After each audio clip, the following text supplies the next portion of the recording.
Welcome to Sports Unfolded NHL ranking show. I'm your host, Eric. My main man, Ron, right there. How are you? How you doing, Eric? Not bad, not bad. So, as we put out these rankings each week on Monday, a lot usually changes or there's some movement. Unfortunately, NHL has decided to have this weird scheduling issue where this team's not playing for like 10 days at a time right now. I'm not quite sure. So the list had some slight movement, but not what we really would have expected if some games were played. So we'll go through and kind of talk about that, and then also some other NHL stories that have gone on this week that I'm sure you want to get into, and I think we may debate a little bit on one of the issues itself. But let's start off with our number five. Florida So the Panthers. Florida Panthers, 32, 10 and 5, 7 and 3 in their last 10. Really haven't played much hockey. They only have one game in the next 7 days, and that's a big game against Carolina. Yes, yeah, that's gonna tell a lot, I believe. It's kind of not fair to Florida to have to go into that cold, kind of, and that's their one game for 7 days, and they're gonna have a tough task with Carolina. So I know you had mentioned before that the games being kind of postponed due to the Olympics and them expecting to play in the Olympics. Do you know or do you understand why the NHL didn't move games around to have games played during this time since they decided to skip the Olympics? Well, I think a lot has been determined by COVID and the fact that Canada doesn't have fans in the stands. So now the teams are complaining, the Canadian teams, because they don't want, you know, to have to go to a road game in the United States with fans and they can't have their own fans. So the games are being shuffled around so that way their home games are played later. And uh, it's just a mess, and I don't think it was handled very well. I mean, it could have easily been shifted, you know, properly. All these games that got delayed, and then they swapped dates with road games, later in the season, and you know it. It's been difficult for the players. They had an agreement in the collective bargaining agreement Yeah, I know you to didn't mention that. Yep. to play in the Olympics. That was part of their agreement, and they gave up things to have that right. And when it got taken away, and then you don't schedule the games, for that time, then what was the point of moving the games? It Yeah, made no sense. yeah, it just kind of baffled me because as again, you're the hockey guy. Your hockey knowledge is impeccable. I say it every week. And as I'm going through and I'm just trying to get some numbers here and look at the scheduling, I was kind of like, I'm trying to look for teams and they're not playing for a week at a time, if not Right, more. right. And to your point, I'm thinking about just a disadvantage to some of these teams that aren't playing for 10 days, almost 2 weeks. Yeah, well, a lot of that has to do with teams that weren't really affected too much as far as postponing games from COVID. So Florida was already playing their games, so they have less that they had to move. So therefore, they don't have many games filled in during that Olympic stretch that might have been for, like, say, the Bruins, who's playing 39 games, I believe, in the next 81 days. So it's almost Every other day. a game Yeah. every other day. Um, so so Florida had less games that they had to move, and therefore they're not playing as much during this 3 week span as other teams. So the NHL used some of the teams that were out with the COVID issue and postponed during the early in the Yeah, season, used yeah, at this time to try to move some of those games into the, I gotcha. yeah, and Florida's probably playing a few games that were swapped for like the Canadian teams are now going to play road games during this time rather than home games because they don't have fans in their stands. Gotcha. So to make it Gotcha. fair, they're swapping those dates out, and that makes sense for those for fairness.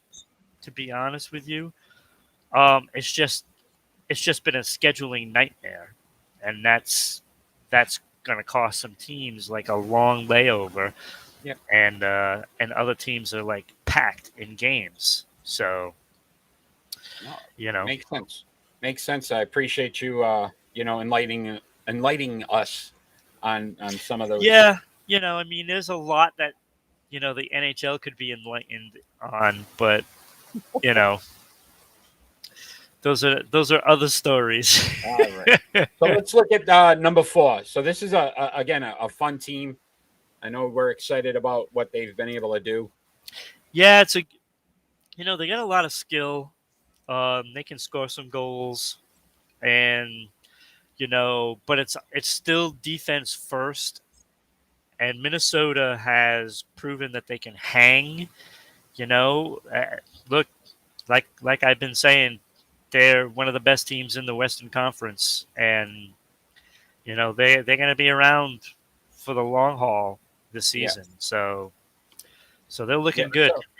So they're 28, 14, and 4, 8, 1, and 1 in their last 10. Yeah. Next 7 days though, Carolina, so a big game there. Oh, Detroit and at Winnipeg. yeah. So could be an They're all tough interesting week. games. Yeah, could be an interesting week for them. Nashville's right on their tail. Nashville actually has a better record. And I know how you do your rankings the last basically the last week or so of how they've played. So Minnesota's obviously hot right now, but Nashville has played 5 more games, though. Yeah, you could see Nashville maybe bump Minnesota out next week. I doubt it. Tough week. Tough week. Yeah, but okay, Nashville's not going to get into that top 5. All right. So at number 3, you can guarantee that. Okay. Oh, you want to bank that? Okay. Yep. If we were a gambling show, my friend. Yep. Put the chips. I don't think Nashville is even going to make it through the week, unscathed. All right. So at number 3, Tampa Bay Lightning, defending 2-time champions. Absolutely. They had their one game last week and they won it, like we expect. Yeah. And number 3, they're going to be there. 30, 10, and 6 overall, 7, 2, and 1 in their last 10. Next 7 days, though, at Colorado, so that's a very big matchup. Yes, it is. At Arizona and at New Jersey. So 2 other games that they should win.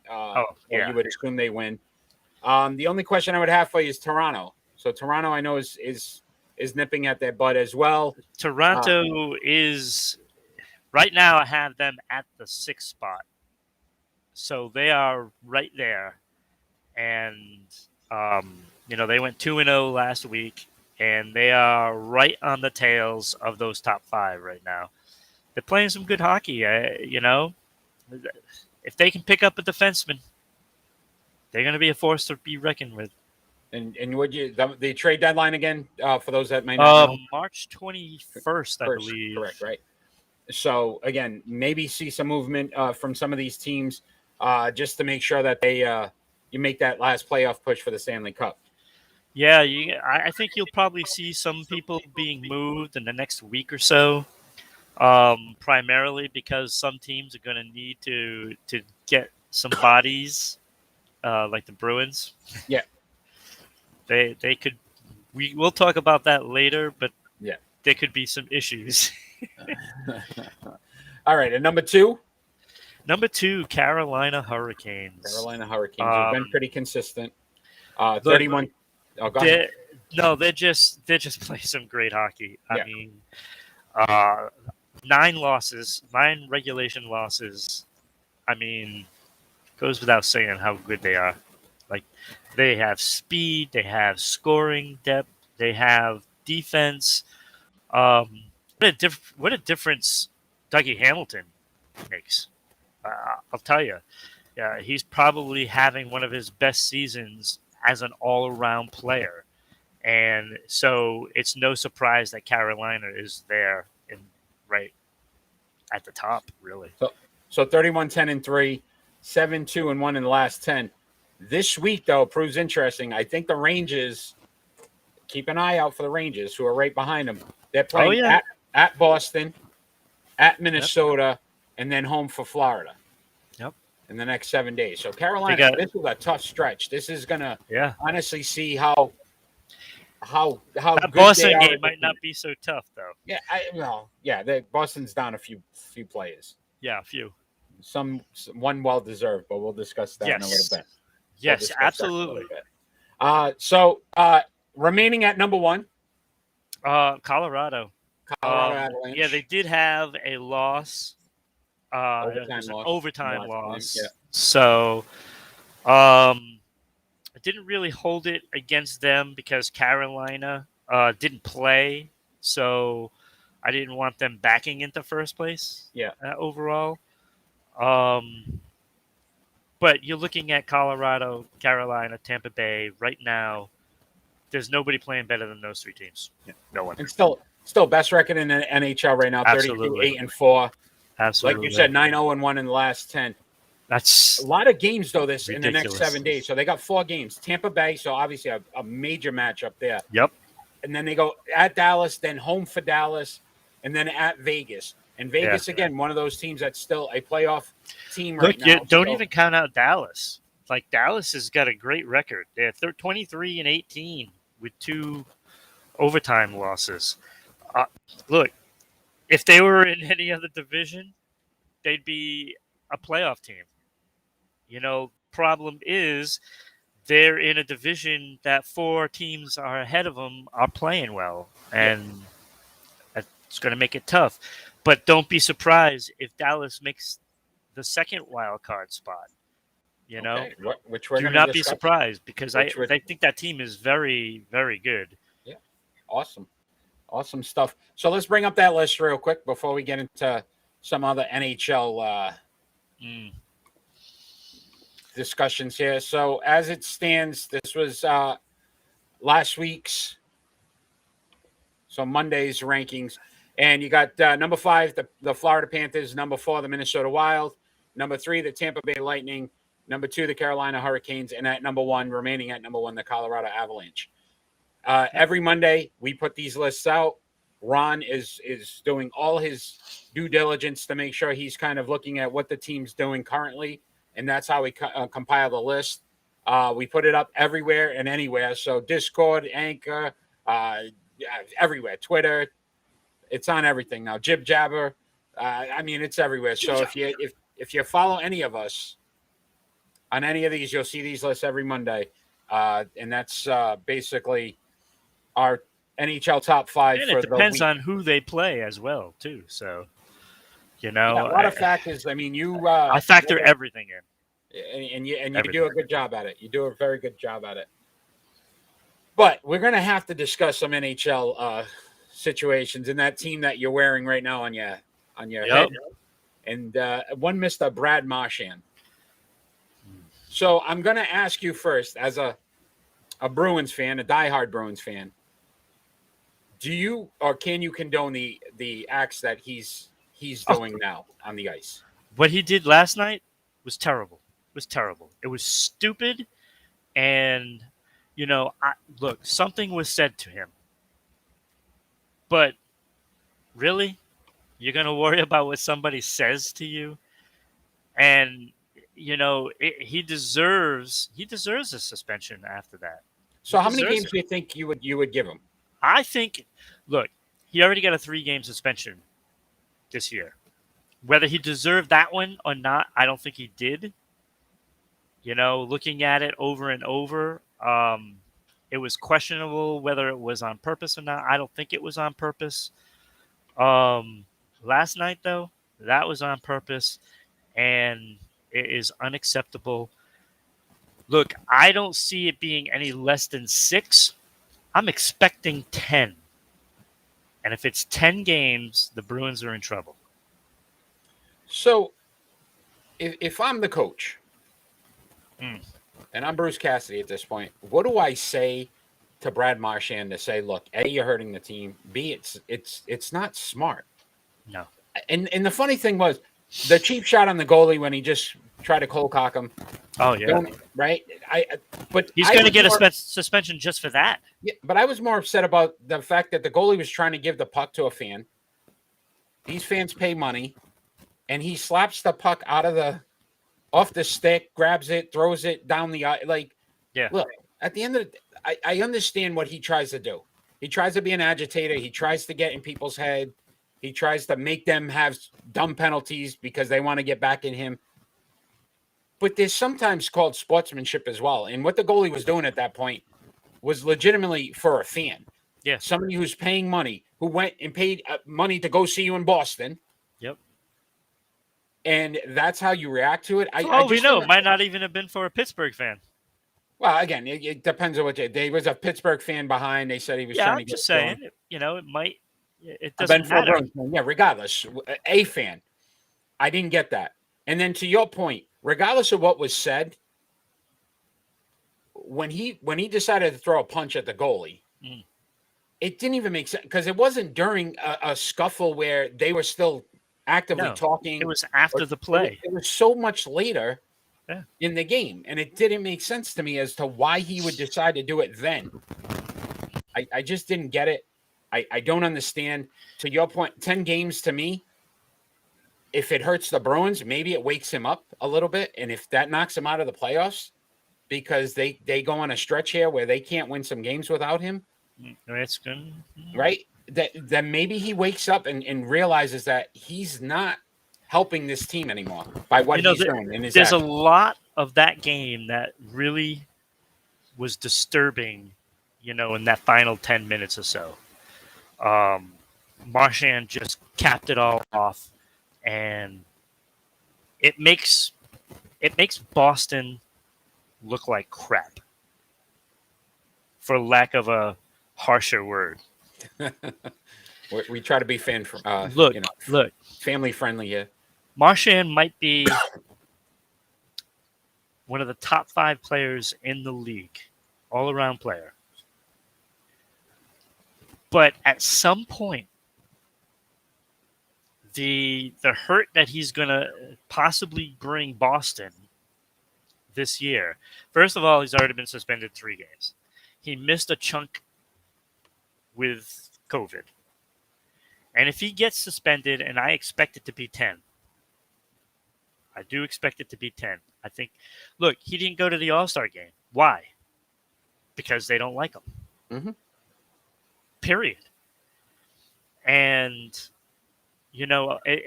at some point, it doesn't matter how good of a player you are.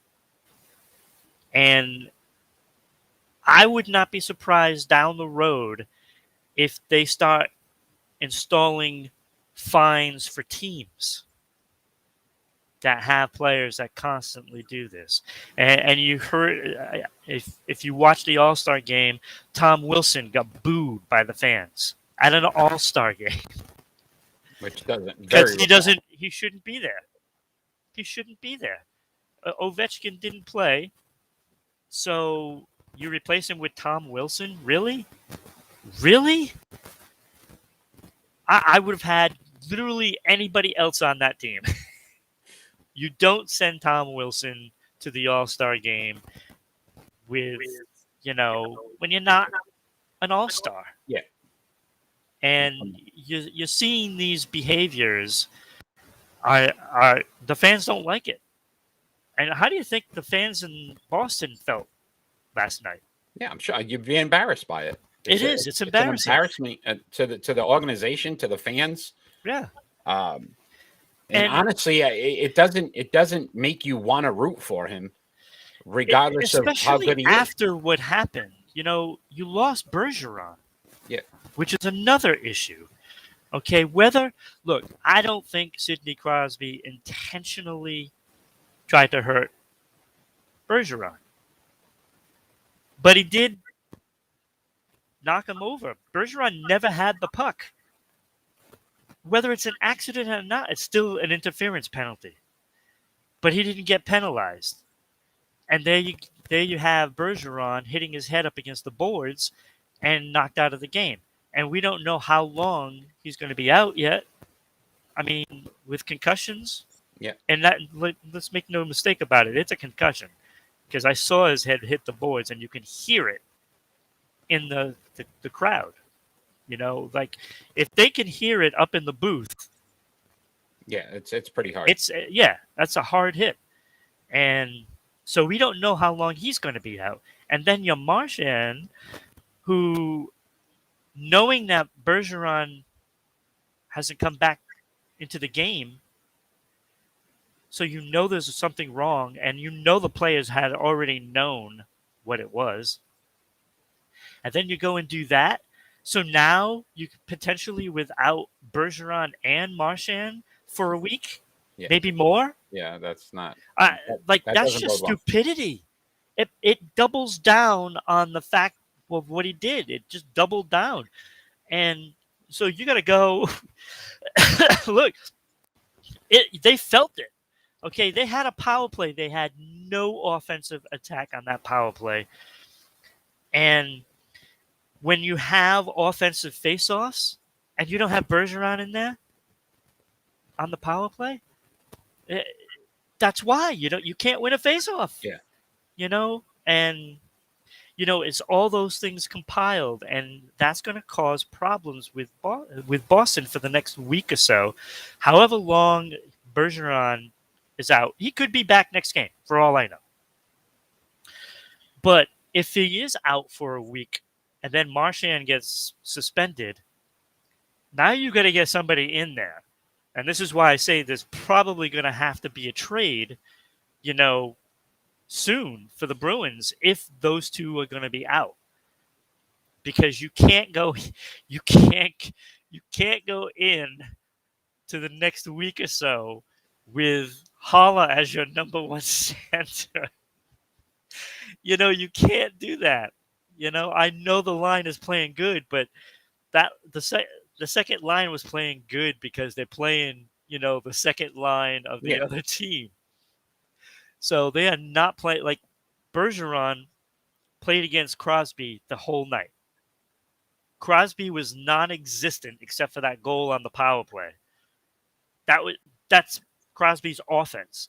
Soon as Bergeron was out of the game, it was like an onslaught. And that's what Bergeron brings. Like, he can play against the number one line of the opposing team and they still dominate. And they did that. The Bruins dominated that game. Pittsburgh was terrible. And if it weren't for, opportunistic moments, Pittsburgh should have lost that game like 10-0. Bajari was so good. And that's what you look at Pittsburgh, they are primed for the playoffs. They got the goaltending. That is obvious. 40+ saves, right? It was over like 43 saves. It was the most he's had in his career. So let me ask you this question. And we discussed, we did a Major League Hall of Fame show, and we talked about Barry Bonds not being liked by, writers, etc. Hence why he didn't get into the Hall of Fame. Is Brad Marchand starting to create that kind of image for himself in the NHL with the NHL? Hence why he didn't get into the All-Star game. Well, I say no, because if the writers are voting in for the Hall of Fame, the writers love Marchand. Because outside of the game, he's probably one of the best human beings there is. I mean, he does so much for so many people, and he's well liked everywhere except by players in the NHL. And the players in the NHL don't vote. So let's talk one more Boston Bruins story before we get to your assignment from last week. Which I totally forgot. Tuukka Rask, the retirement. Looks like it's impending now. He's going to probably just announce it in the next day or two. Yeah. He did try to make the attempt. I guess the hip's worse than what initially they thought. He's still having some discomfort.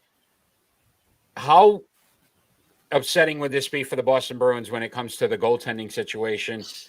Just with the expectation that he was going to be able to possibly come back and be Tuukka Rask of old, and the expectations Boston had for the goaltending. Now you got Swayman, you got Olmark, right? Do you feel like they're going to be okay, at least from a goaltending standpoint? It depends on who they pick up in the trade deadline. Like I said, they need a center, definitely now, and they need a top four defenseman. So do you believe that Boston's going to be a buyer in the trade deadline? Yes, yes, I don't doubt that at all. They're going to make the playoffs. Yeah, they're not going to collapse. They're not going to collapse so much to not make the playoffs. They still have games in hand over a lot of teams, and Detroit is not going to catch them. So they're going to make the playoffs. The problem is if they don't pick up a defenseman and a center, they're not going to probably do well in the playoffs, especially, if you have to play, like a Florida or a Tampa Bay. Not so much worried about Toronto because defensively they can be had. But if Toronto picks up a defenseman, then that just puts them further behind the 8 ball. So do you feel like, okay, if they make the playoffs, lose in the first round, is it time to break up the team? I don't think so. Of course, the injury to Bergeron could be a factor at the end of the year. And that's a hard pill to swallow for fans. I don't think they're thinking that right now. They're just assuming Bergeron's going to re-sign with Boston. And I truly believe if he is going to play longer, he will. I don't think he wants to leave Boston. And I don't think the team is going to let him leave Boston unless he retires. And that would be tough. Because and again, you never know. You can't replace a Bergeron. You can't replace him. Like injuries sometimes play a big factor in them making decisions as to whether they want to continue concussions before. So that could be a wake-up call for him, and he's going to start thinking about it at least. Quality of life, man. Quality of life. It's right. important. So I did give you an assignment, which obviously you forgot, but we'll just discuss. We'll discuss a little bit. So currently, the 2 wild card teams are Washington and Boston in the East. Oh, yeah. No, I got this. So you feel that it's a lock right now. Florida, Tampa Bay, Toronto, Carolina, the New York Rangers, and the Pittsburgh Penguins are in. If it ended today, Washington and Boston, the wild cards, they would be in. Yeah. Seasons, we still got another 2 months of the season ish, roughly. Yep. Boston and Washington hold on. None of the playoff teams get knocked out. That's right. So East is good. West. East is good. Colorado. West, the West is a handful because you got. I truly believe there are 10 teams that are there. So Colorado, Nashville, Minnesota, Vegas, the Kings, and Anaheim, which I was surprised with, are in. St. Louis, Calgary, wildcard teams. Edmonton is right, like a point behind those two for that wildcard spot. So you believe the West, they'll definitely have some movement. Will any of the teams drop out? I do not believe LA and Anaheim can hang on. I think Calgary definitely will surpass them. I would not be surprised if Calgary wins that division. Edmonton, I think, will get into the playoffs, but they have to pick up a defenseman to do it. Yeah, and you had mentioned that in the. in the past. So So I think Las Vegas, Calgary, and Edmonton will be the top 3 teams in that division. Um, and I believe that St. Louis and Dallas will make the playoffs. So both playoff teams, wildcard teams, will come from that division. Whether it's St. Louis that's a wild card or Nashville, I think St. Louis will pass Nashville. I think Nashville and Dallas will be the wild cards. okay. So we'll have to see how this turns out. Obviously, we're going to be doing this each week, so we'll have a lot of time to discuss it. If you enjoy what you're watching, check us out every Friday night. We're live.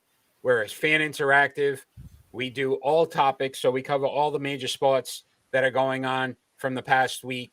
We are live at 6 p.m. on Facebook, YouTube, Twitch, or Twitter. You can follow us on social media at Sports Unfolded on Facebook and Twitter. Sports Unfolded _ on Instagram. Follow us on TikTok at T Smooth. You can follow us on Twitch at T Smooth or Rhode Island _ broadcasting on Twitch. Subscribe. Make sure you subscribe to us. We can also listen to us on our podcast, so on Amazon, Anchor, Google, and Spotify. So if you don't have time to watch, listen to us. We do a lot. We're everywhere. We're joining everything possible. We're on we Sports Unfolded. We're on Jibber Jabber. That's a new social media site that just came out. So check that out. I know Ron's already posted some stuff up there for Rhode Island Broadcasting as well as Sports Unfolded. So we're excited about that partnership as well. As we normally do. Ron, go ahead. I got one more thing. What do you got? And it had to do with last night's Pittsburgh and Boston game. Okay. If I'm a Pittsburgh Penguin fan, I am livid at my captain. Because when all of that happened with Marchand punching the goaltender and everybody's trying to get at him, literally Sidney Crosby was standing right next to him. Sidney Crosby should have went after him. He's the captain of the team. You don't think Bergeron would have gone after the player? He would. Any captain in this league would go after that player. And he just stood there and he skates over to Coyle to grab a partner, basically. And it's like, really? You didn't make a statement for your goaltender? I'd be a little upset if I'm a Pittsburgh Penguin fan because that's gutless. And I've always said that about Sidney Crosby. He is not a captain. If you're going to back away from look, somebody hits your goaltender, a cheap shot at that. I don't care who you are. You think Chara would have stood there and watched it? No. There isn't anybody in this league that would sit there and watch it. Crosby did nothing. And I'd be upset if I'm a Pittsburgh Penguin fan at him. Can I say this? Sidney Crosby is your LeBron James of the NBA. Yes. I can see it. I can see it. I can just tell. Yes. So your assignment for next week, if you remember, we're going to do Ron's 5 MVPs currently in the NHL. If the season was going to end, you're going to give me 5 MVPs, and we'll see if any of them finish as the MVP of the league. I can tell you one guy. Well, no, next week. Save it. I'm just saying. That's what you call. I don't even need 5. That's what you call in the industry as a teaser.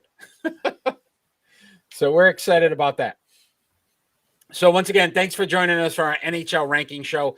Every Monday they come out, our top 5. We'll do a show based on that each week.